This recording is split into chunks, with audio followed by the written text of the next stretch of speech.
नमस्कार, आप देख रहे हैं आर हिंदुस्तान न्यूज। आनंद सक्सेना के साथ जिला फिरोजाबाद से ब्यूरो चीफ प्रशांत कुलश्रेष्ठ की खास खबर। पर्यटन मंत्री जयवीर सिंह ने किया मौलाना अरशद मदनी के उस बयान पर पलटवार जिसमें मदनी ने कहा था कि अमेरिका में मुस्लिम मेयर बन सकता है, ब्रिटेन में बन सकता है, पर भारत में यूनिवर्सिटी का चांसलर नहीं बन सकता, जेल में डाल दिया जाता है। अल फलाह यूनिवर्सिटी के चांसलर हो या आजम खान, इस पर मंत्री जयवीर सिंह ने कहा इनके अल फलाह यूनिवर्सिटी के बारे में उन्हें पहले देख लेना चाहिए। ऐसे लोगों को जो आतंकवादी हैं, राष्ट्रद्रोही हैं, जो राष्ट्र को कमजोर करने के लिए विदेशी हाथों में खेल रहे हों, ऐसे राष्ट्र विरोधी गतिविधियों में सीधे संलिप्त रहने वाले लोगों को कोई संरक्षित करने का काम करेगा। ऐसे लोग ना तो भारत में रहने लायक हैं, ना ही संरक्षण के पात्र हैं। अखिलेश यादव के एसआईआर को शादी के सीजन पर कराने वाले बयान पर बोले मंत्री, कहा ये कोई मतदान नहीं है, ये चुनाव नहीं हो रहा है, ये वो प्रक्रिया है जिसमें पात्र व्यक्ति का वोट बनने अपात्र को कटने का काम हो रहा है। यानी कि जो पात्र व्यक्ति है उसका वोट बने और जो अपात्र है उसका वोट कटे, यही हो रहा है। बिहार के चुनाव के बाद ये भयभीत हैं कि इनको लग रहा है कि हमारा भी सफाया हो रहा है, इसलिए ये उहापोह की स्थिति में है। और आपको बता दें कि सपा महासचिव के रामगोपाल यादव के बयान पर, जिसमें उन्होंने कहा था कि आजम खान को जानबूझकर फंसाने व न्याय व्यवस्था को दबाव में बताने वाले बयान पर मंत्री जयवीर ने कहा कि भारत की न्याय व्यवस्था विश्व की सबसे सर्वश्रेष्ठ व्यवस्था है, इस पर सवाल नहीं उठाया जा सकता। अखिलेश यादव के उस बयान पर कहा जहां उनके विधायक हैं वहां 50,000 वोट काटे जाएंगे। इस पर पर्यटन मंत्री ने कहा कि जो गलत होगा वो कटेगा। इसका मतलब है कि अखिलेश यादव अब तक फर्जी मतदान से चुनाव जीत रहे हैं। फिलहाल आप सुरक्षित रहिए, जुड़े रहिए आर हिंदुस्तान से। नमस्कार। राष्ट्रीय अध्यक्ष अरशद मदनी ने कहा है कि न्यूयॉर्क में मुसलमान मेयर बन सकता है, ब्रिटेन में मेयर बन सकता है, भारत में वाइस चांसलर यूनिवर्सिटी का नहीं बन सकता है, चाहे वो अल फलाह यूनिवर्सिटी का चांसलर हो या आजम खान हो, सबको जेल भेज दिया जाता है। क्या कहेंगे इस पर? अल फलाह यूनिवर्सिटी के बारे में पहले उन्हें देख लेना चाहिए।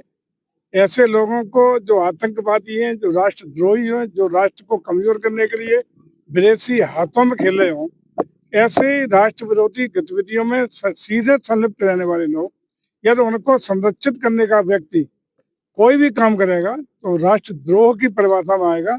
और निश्चित रूप से ऐसे लोग न तो भारत में रहने के पात्र हैं और न कोई संरक्षण के पात्र हैं। मंत्री जी, अखिलेश यादव ने कहा है एसआईआर उस समय कराया गया है, शादियों का सीजन है। देखो, एसआईआर कोई चुनाव नहीं है, मतदान हो रहा हो। एसआईआर जो वास्तविक मतदाता है उसका वोट बने और पात्र मतदाता उससे हटे। साफ सुथरी पारदर्शी मतदाता सूची को व्यवस्थित करने का ये कार्यक्रम चल रहा है, जिसका दायित्व बीएलओ जो भारत निर्वाचन आयोग की ओर से लगाए गए हैं, और साथ ही साथ सभी पॉलिटिकल पार्टी के बीएलए मांगे गए हैं, उनकी सूची मांगी, उनको भी उसमें सम्मिलित करते हुए उसको गुणवत्ता पारदर्शिता से काम को करने का काम किया रहा है। लेकिन चूंकि बिहार की चुनाव के बाद ये भयभीत हैं, उनको लगता है कि बिहार के बाद नंबर यूपी में सफाई होनी है, तो घबराए हुए हैं। इसलिए जानबूझकर या कहें कि ऐसी उबापोह की स्थिति में परेशान है, भयभीत है, तो इस तरह की बयानबाजी करने का काम कर रहा है। राष्ट्रीय महासचिव का कहना है कि आजम खान पे जो कार्रवाई हो रही है वो न्यायालय में दबाव, सरकार का दबाव है। ये देखिए, दुनिया में अगर कहीं श्रेष्ठता न्यायपालिका को दी जाती है तो भारत की न्यायपालिका को दी जाती है। स्वच्छ, साफ सुथरे, निर्भीक निर्णय लेने की परंपरा भारतीय न्याय प्रणाली ने हमेशा दी है। यह न्याय प्रणाली पर भी प्रश्न लगेंगे तो संवैधानिक जो संस्थाएं उनको कमजोर करने का सीधा प्रयास होगा। मैं समझता हूँ कि न्यायपालिका पर प्रश्न नहीं लगाए जाने चाहिए। अखिलेश यादव ने कहा है कि जहां उनके विधायक हैं वहां से 50-50 हजार वोट हर विधानसभा से काटने की तैयारी है।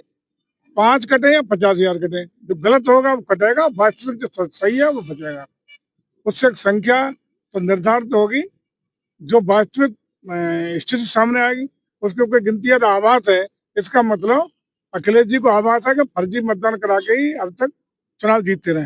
अखिलेश यादव ने कहा है कि अब पश्चिम बंगाल और यूपी पे नजर है चुनाव आयोग की बीजेपी के साथ?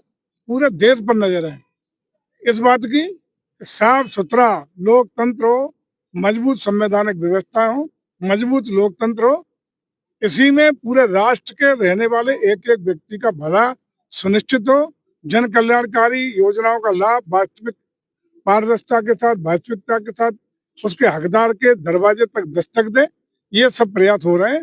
अगर इसी में किसी को आपत्ति है, इसका मतलब उसकी सोच ठीक नहीं है।